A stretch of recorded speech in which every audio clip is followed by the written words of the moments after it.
The rain hadn't stopped since dawn.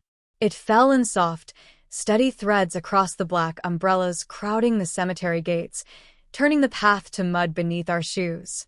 I stood a few steps behind the crowd, my gloved hands clasped around a bouquet of white lilies. They were Charles's favorite. At least, that's what he told her. It was supposed to be my husband's funeral, but I felt like an uninvited guest. Inside the chapel, the air was thick with perfume and whispers. Photographs of Charles lined the front wall. The younger years, the firm handshake, the proud smile of a man who was always admired, respected, loved. Everyone said he was a man of grace and vision.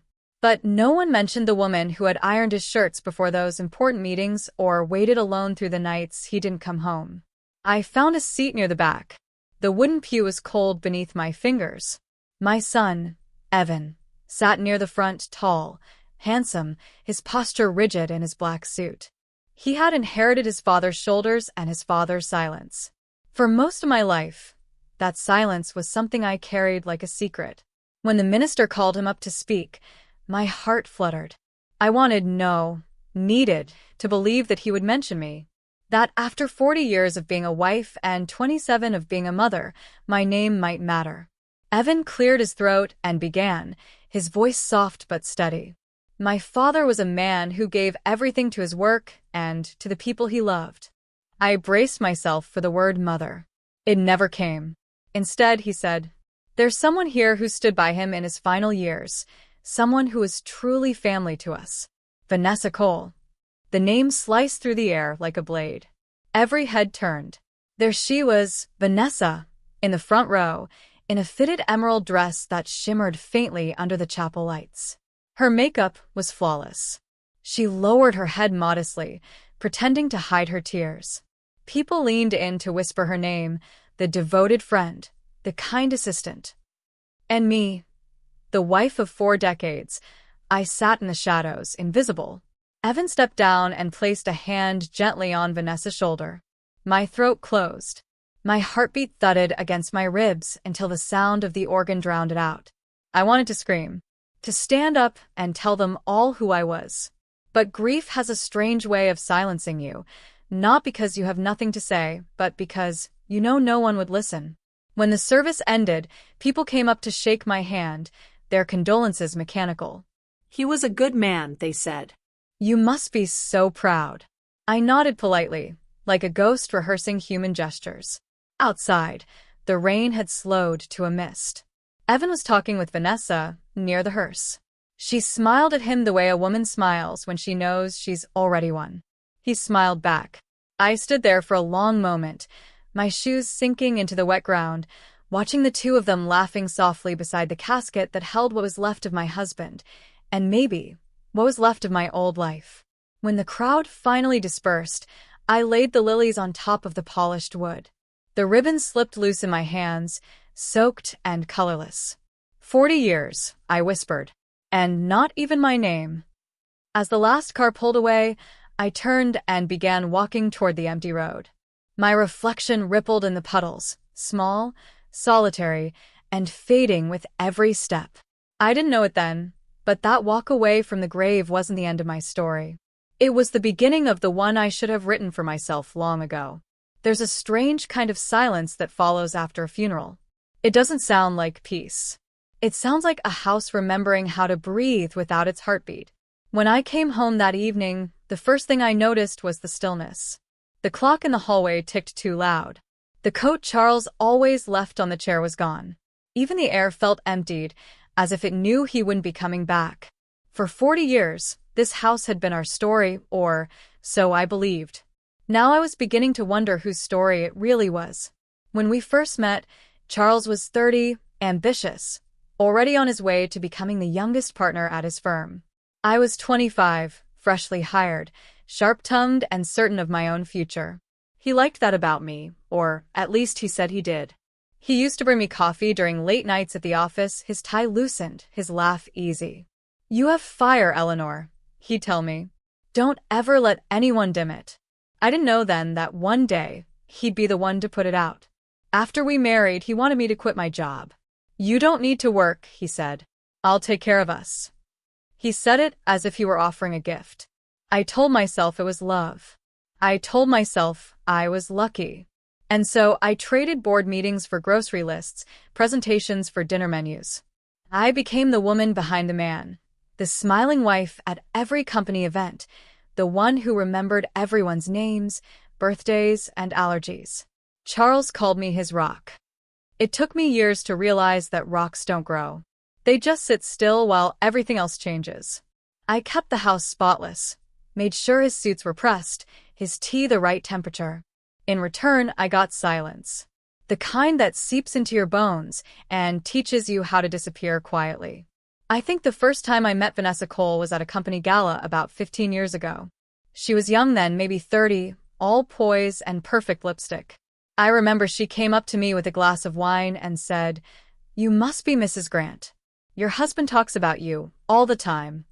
Her smile was charming, her tone polite. I believed her. I even told Charles later that night how kind she seemed. He only nodded, eyes already on his phone.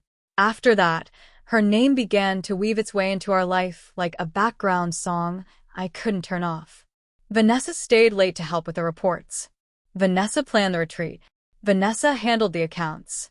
Whenever I asked if she was single, he'd shrug and change the subject. I stopped asking. That's what wives do sometimes. We stop asking because we're afraid of the answers. But even in the quietest marriages, the truth hums beneath the surface. There were nights he came home smelling of perfume that wasn't mine. Weekends he spent traveling for work. I'd make excuses for him, then fold them neatly beside his shirts. I used to sit by the window some evenings, waiting for his car lights to appear down the street. I'd imagine the sound of his key in the door. And when it came, I'd smile, not out of joy, but relief. Relief that the illusion was still intact. Now, looking back, I realize I wasn't living a marriage. I was living a performance, and I had learned my lines so well I forgot they weren't my own. That night, after the funeral, I walked through the house touching the furniture we'd chosen together, the photos I'd framed, the life I'd built. It all looked the same, yet everything felt foreign. I stopped in front of the mirror and studied my reflection, the soft lines around my eyes, the silver streak in my hair. There was a time I thought those changes were signs of love lived long.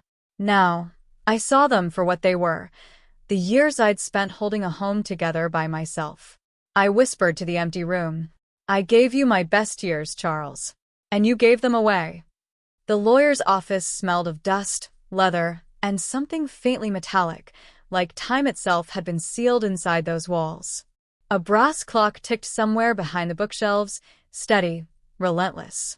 Each second felt like it was counting down to the moment my life would no longer be mine. I sat on the left side of the table, my hands folded neatly in my lap, trying to appear calm. Evan sat beside me, posture straight, his eyes fixed ahead, unblinking.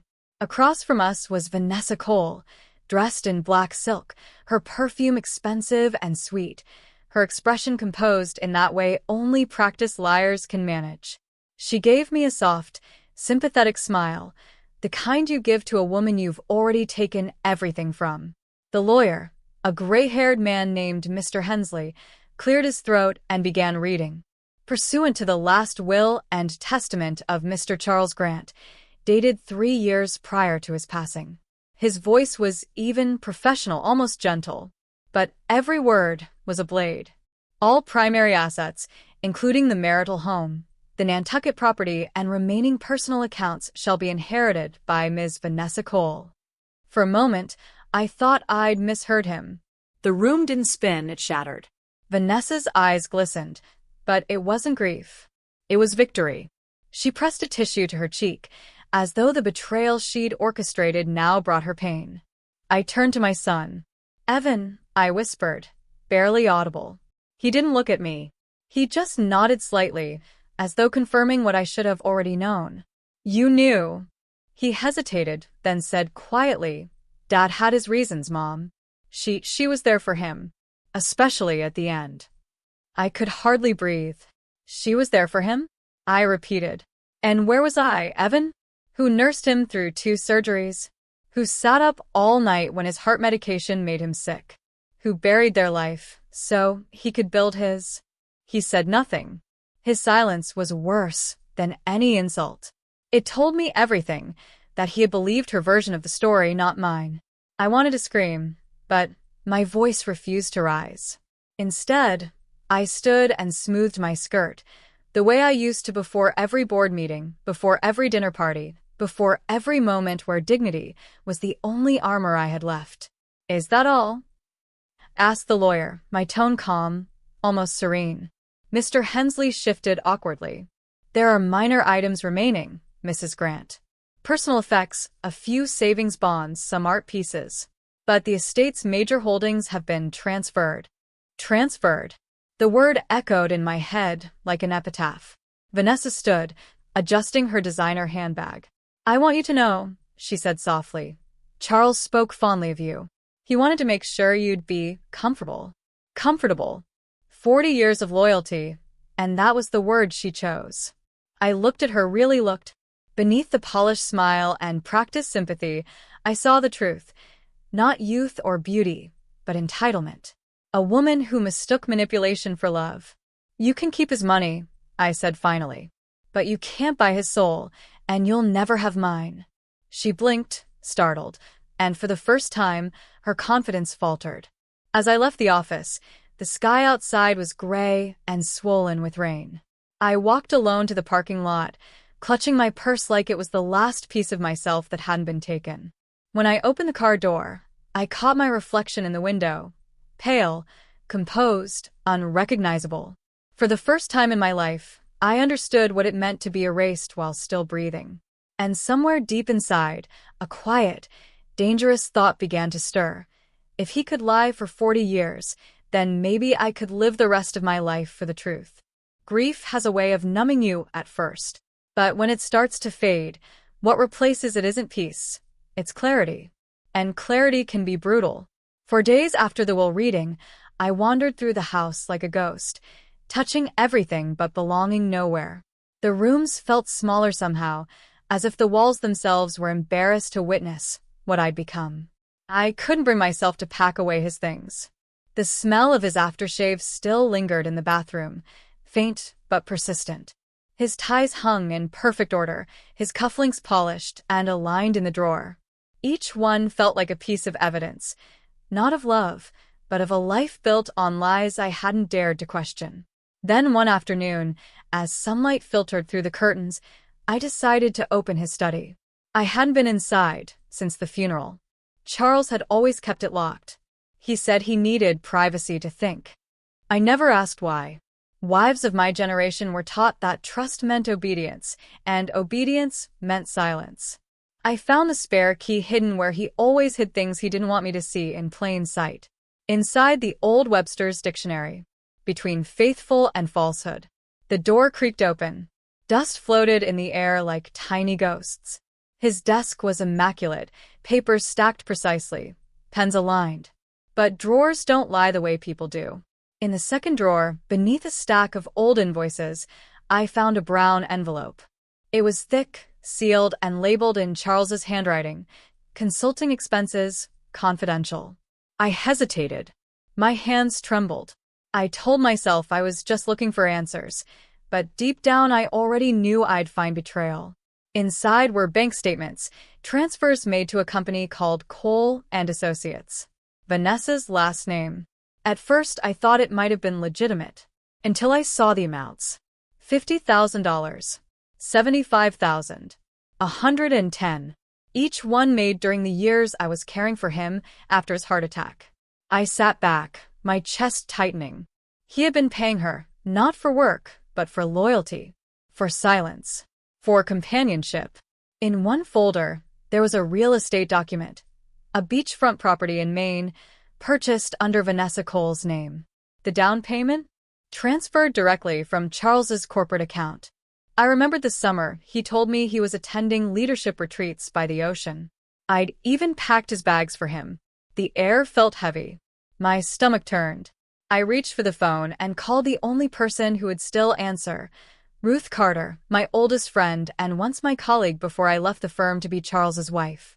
She picked up on the second ring, her voice sharp and warm like it always was. Eleanor, you sound like you've seen a ghost. I think I've just met the truth, I said quietly. We met that evening at her house, a modest two-story with a porch full of potted herbs. She greeted me with 2 mugs of coffee and eyes that didn't need explanations. When I showed her the documents, her brows knitted. This isn't consulting, she said. This is embezzlement, dressed up as love. She flipped through the pages quickly, scanning, analyzing like the financial expert she'd always been. These are company transfers, Eleanor. Not personal. If he used corporate money to fund her lifestyle, that's fraud, plain and simple. The words hit me like a gust of cold wind. Fraud. All those years I told myself I wasn't enough, not pretty enough, not exciting enough, not her, and the truth was far uglier. It wasn't that I'd lost his love. He had lost his integrity. Ruth looked up at me, her expression softening. You've been quiet long enough, she said. What do you want to do? I didn't answer right away. I stared at the folder, the numbers, the signatures, the quiet proof of everything I'd refused to see. Then I spoke, my voice calm, deliberate. I want to take back what's mine, and I want them to see me do it. That night, when I got home, I placed the folder on my dining table, right where Charles used to sit with his newspaper, pretending not to hear me talk. Only this time, he was the one who'd have to listen. The next morning, I woke before dawn. For the first time in months, my body moved with purpose. I brewed coffee, not out of habit, but fuel. The folder lay on the kitchen table where I'd left it, waiting like a promise. The last time I had felt this clear, I was 35 when I was still working at the firm, still believing my opinions mattered. I remembered sitting in those conference rooms beside Charles, analyzing numbers while he smiled and took the credit. I remembered the way he'd pat my hand afterward and say, "We're a team, Ellie." But teams don't keep secrets. By 9 a.m., I was in Ruth's car, the folder on my lap, heading downtown. She drove like she did everything else, steady, decisive. The morning sun hit the glass towers ahead of us, and for the first time since the funeral, I felt something other than loss. I felt direction. Ruth had already made a few calls. She still had friends in finance, people who owed her favors. We met with one of them, a retired accountant named Sam Irwin, who specialized in forensic audits. His office smelled like ink and peppermint. I laid the documents on his desk. "Can you trace where these transfers ended?" I asked. He adjusted his glasses, flipping through the pages. I can try, he said. But it'll take time. He covered his tracks, multiple shells, false ledgers, offshore accounts. Still, paper always leaves a trail. Paper always leaves a trail. I repeated it silently, like a prayer. While Sam began his work, Ruth and I spent hours piecing together everything I had found. Property records, bank statements, even printouts from Vanessa's social media. Her posts were polished, curated, dinner parties, beach sunsets, a diamond bracelet that looked hauntingly familiar. Ruth tapped one photo, Vanessa standing in front of a lake house. "Recognize it?" she asked. My throat tightened. Yes. "That's the cottage in Maine Charles said was for corporate retreats." Ruth's lips curled into a bitter smile. Corporate retreat, all right. Just not the kind filed under business expenses. It should have hurt more. But strangely, it didn't. I was past heartbreak. This was about something cleaner, justice. A week later, Sam called. His voice buzzed with quiet excitement. "Mrs. Grant, I've traced it. 3 shell companies, all linked to Miss Cole. Transfers totaling just over $350,000, and that's conservative. There's likely more." I felt the room tilt slightly, not from shock but confirmation. Every lie, every late-night excuse, every business trip, it was all right there in numbers and ink. "Can this hold up in court?" I asked. "If you have the right lawyer," he said, "and the right resolve." Ruth was already one step ahead. "I know someone," she said. Michelle Robinson. She used to handle corporate misconduct cases. Smart. Unshakable. And she doesn't like men who think they can outsmart women. We met Michelle that Friday. Her office was sleek and minimalist, steel, glass, quiet confidence. She was in her mid-50s, with silver streaks in her dark hair and eyes that didn't miss a thing. As I laid the evidence before her, she listened, taking notes. When I finished, she leaned back in her chair. "Mrs. Grant," she said, "what you have here isn't just betrayal. It's fraud, systemic, deliberate fraud. We can file a case against Ms. Cole for unjust enrichment and misuse of corporate assets." Her words sounded like music. Ruth smiled at me from across the desk. Michelle continued, "It'll be long and ugly. You'll be questioned, discredited, maybe even shamed publicly. Are you ready for that?" I thought of the funeral, of Evan thanking another woman for being family. I thought of 40 years of silence. And I said, calmly, "I've already lived through worse." When I left her office, the wind off Lake Michigan was sharp, but it felt clean. I stood on the sidewalk and looked up at the sky, gray but wide open.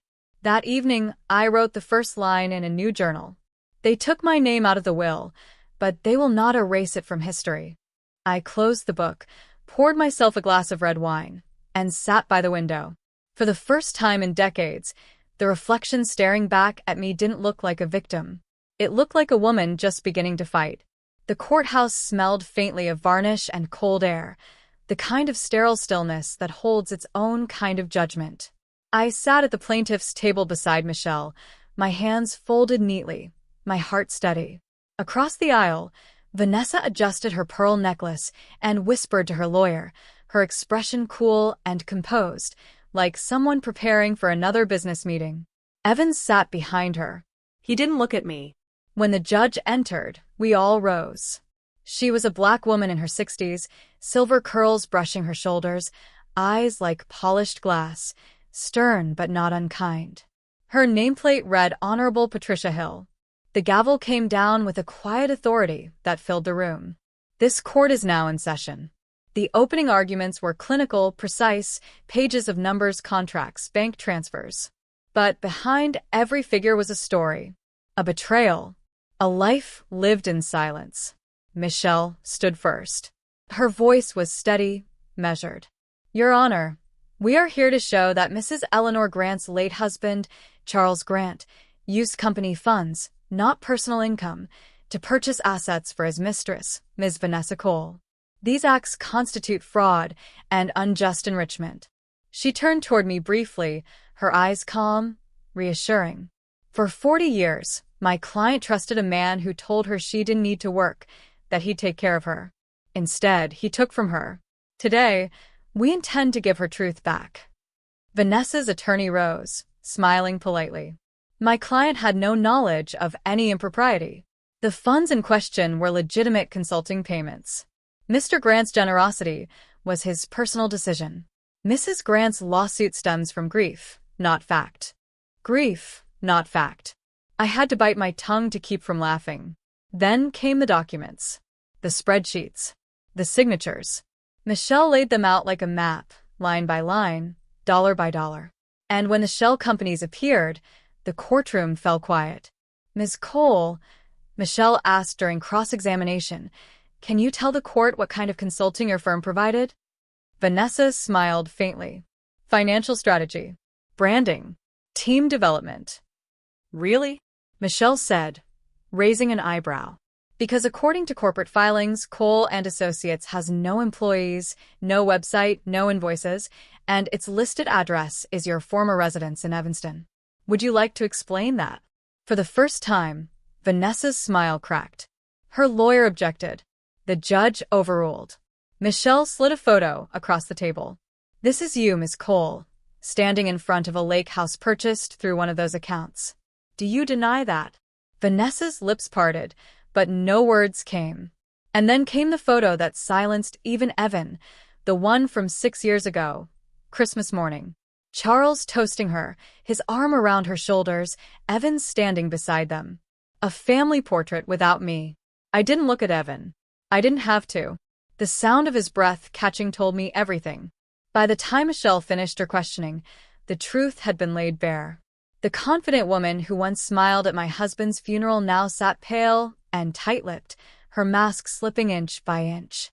When it was my turn to testify, I stood slowly. The courtroom was still. Even Vanessa's lawyer seemed to stop breathing. I told them about the 40 years, the dinners, the silence, the sacrifices. About the years I'd spent believing that trust meant staying small. And then I said, he told me I didn't need to work, that he'd take care of me.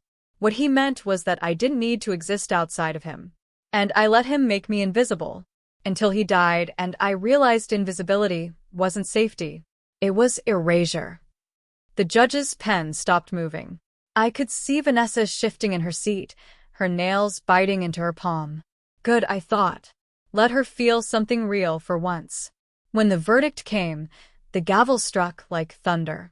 This court finds in favor of the plaintiff, Mrs. Eleanor Grant.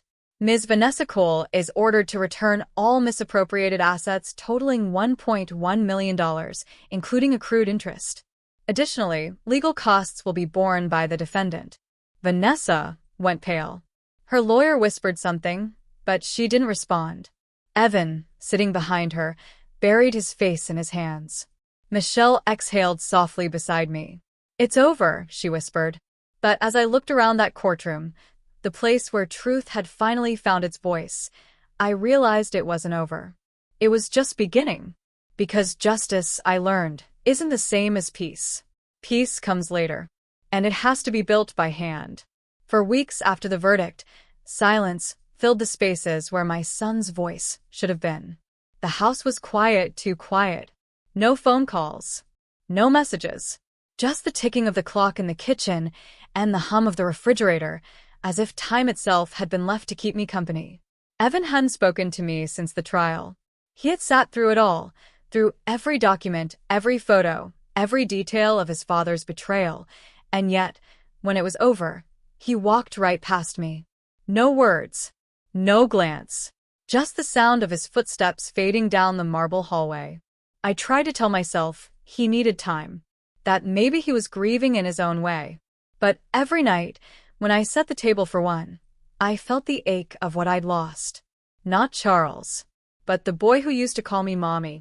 One rainy afternoon, I found myself at the old cafe downtown, the one with the caramel desserts he used to love as a child. The waitress recognized me and smiled softly. Haven't seen you in a while, Mrs. Grant. The usual? I nodded, though I wasn't really hungry. The cafe smelled of cinnamon and nostalgia. I watched the raindrops slide down the window pane, blurring the view of passing umbrellas. That's when I saw him. Across the street, under a gray umbrella, Evan. He was older now, sharper in posture, but I'd have known him anywhere. He was talking to someone on the phone, expression tense. I wanted to wave, to run out and call his name. But something stopped me. Maybe pride, maybe fear. Maybe just exhaustion from being the one who always reached first. So I stayed seated, my hands wrapped around a mug of untouched tea, and watched him disappear around the corner. That night, the loneliness hit differently. It wasn't just the absence of family, it was the absence of being needed. For 40 years, I'd built my life around serving others, Charles's meals, Evan's future, their comfort. My love had been the kind that filled spaces without asking for anything back. And now, those spaces were empty. I walked through the house, touching the things that had once defined my existence. The chair where Charles read his newspaper, the hallway where Evan took his first steps, the piano that no one had played since my mother died. I sat down and pressed a key. It made a faint, uneven sound, but it was still music. And that small sound gave me an idea. The next morning, I signed up for a community class, Creative Expression Through Music. It was mostly women my age. Widows, divorcees, mothers who'd lost children, children who'd lost mothers. We didn't talk much about our pain, but it was there, in every note we played. During break, one woman leaned over and said, "You've got a strength in your hands. You play like you've been holding something heavy for too long." I smiled faintly. Maybe I have. Bit by bit, the rhythm returned to my days. I cooked again, not because someone expected it, but because I wanted to taste life again. I read novels I'd once loved. I started volunteering at the library, shelving books in quiet corners where I could breathe. And yet, every night, I still set one extra plate on the table. Not for Charles. For Evan. Because hope, no matter how bruised, is a habit you never quite unlearn. Months passed. Then one morning the phone rang. I almost didn't answer. Mom? His voice was cautious, unfamiliar.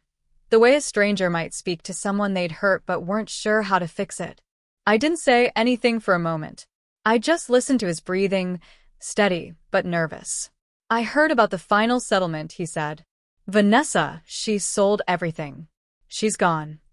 Yes, I said quietly. That's what happens when truth catches up. There was silence on the other end. Then, softer. I didn't want to believe what Dad did. I thought you were trying to destroy his memory, but you were trying to save yourself. Tears welled in my eyes. I wasn't trying to destroy anything, Evan. I just couldn't let lies be the last thing our family stood for. He exhaled, and for the first time in years, I heard his voice crack. Can I come by? That afternoon, he stood on my porch, taller, older, but still my son. When he hugged me, it wasn't dramatic or long, just firm. Real. And in that simple embrace, the years of silence began to thaw. We didn't talk about the past that day. We just sat by the window with cups of tea, watching the rain fall over the crabapple tree I'd planted years ago. It had nearly died last spring. I'd almost cut it down. But that morning, I noticed new blossoms pushing through the branches. Life, it seemed, was learning how to bloom again. Spring arrived early that year. The air carried the faint perfume of blooming magnolias, and for the first time in a long while, sunlight felt warm instead of harsh. I opened my kitchen window one morning, and a soft breeze drifted in, carrying the scent of earth and renewal. Outside, my garden was alive again, the crab-apple tree glistening with new buds, the lavender swaying gently in the wind. I had started tending to it again, kneeling in the dirt, my hands steady and strong. Each seed I pressed into the soil felt like a word I hadn't been allowed to speak for 40 years. Evan began visiting every Sunday. At first, he came out of guilt. I could see it in the way he hovered near the door, as if unsure whether he belonged. But week after week, something shifted. He started helping me with the garden, watering the plants, trimming the hedges. And sometimes, when the light softened near dusk, we'd sit quietly on the porch without saying a word. That silence no longer hurt. It was a different kind of silence, one that healed instead of erased. One Sunday evening, he brought a box of old photos. I thought you might want these, he said, setting it down gently on the coffee table. Inside were decades of memories, vacations, birthdays, small moments that had once been the glue of our lives. There was Charles, smiling beside a young version of me. There was baby Evan in my arms, giggling with his first tooth showing. And then there were others, snapshots that told a quieter, lonelier story, dinners with an empty chair, holidays spent apart, smiles that didn't quite reach the eyes. I traced my fingers over one picture, our last family Christmas. Evan glanced at me. Do you miss him? I thought about it for a long moment. I miss who I thought he was, I said finally. But I don't miss the way he made me disappear. Evan nodded, his jaw tightening. I used to think he was perfect. I wanted to be like him. Now I realize I just didn't know how to love anyone differently than he did. I reached across the table and took his hand. You're already doing better, I said softly. You're here. He looked down, eyes glistening, and whispered, I'm sorry, Mom. And just like that, without ceremony, without judgment, forgiveness settled between us like gentle rain. Life didn't suddenly turn into joy. Healing never arrives like lightning. It seeps in like sunlight through old curtains. But slowly, things found their rhythm again. I joined a women's book club at the library. I started volunteering twice a week at the senior center, helping widows navigate their finances, something I once let Charles control. Each time I showed a woman how to open her own account, how to track her own money, I felt like I was undoing a piece of the silence that had kept us small. One afternoon, a younger woman in her 30s pulled me aside after class. You make it look so easy, she said. Starting over at your age. I smiled. It's not easy, I told her. It's necessary. That night, as I drove home, the sunset poured gold over the road ahead. The radio played an old jazz tune, the kind Charles used to hum without listening. But now, the song felt new again. For the first time, I wasn't part of someone else's rhythm. I was dancing to my own. Months later, the town held its annual spring fundraiser. Michelle and Ruth came, two women who had stood by me when the world turned its back. Evan was there, too, helping the volunteers set up tables. When they asked me to speak, I hesitated at first. But Ruth nudged me with a grin. "You've got a story worth telling, Ellie. Don't keep it to yourself." So I walked up to the podium, looking out at the crowd, faces young and old, strangers and friends. My hands trembled slightly, but my voice didn't. "I once thought the end of my marriage was the end of my life." I began. But endings have a way of being honest. They strip you down until there's nothing left but truth. And truth, I paused, looking at Evan in the audience, has a strange kind of mercy. It hurts, yes, but it also sets you free. The room was silent. Even the clinking of glasses had stopped. I took a breath and smiled. If you ever find yourself standing in the ruins of something you thought would last forever, don't rush to rebuild it. Sit there for a while. Listen. You might just hear the sound of your own heart and realize it's still beating. Applause rose. Not loud, but full of warmth. Afterward, Evan came up, hugged me, and whispered, "You were right. He didn't take everything from us." "No," I said, resting my hand on his shoulder. "He never could." That night back home, I stepped into the garden. The moonlight touched every leaf, every petal, turning the world silver. I stood beneath the crabapple tree, its blossoms open and trembling in the wind. For a long moment, I just breathed. And for the first time, I felt not just alive, but whole. I whispered into the night, not to Charles, not to the past, but to myself. I am still here. I am still standing. And I am free. If this story touched your heart, don't forget to subscribe to Whispers of Grace, where real women's stories find their voices and silence turns into strength.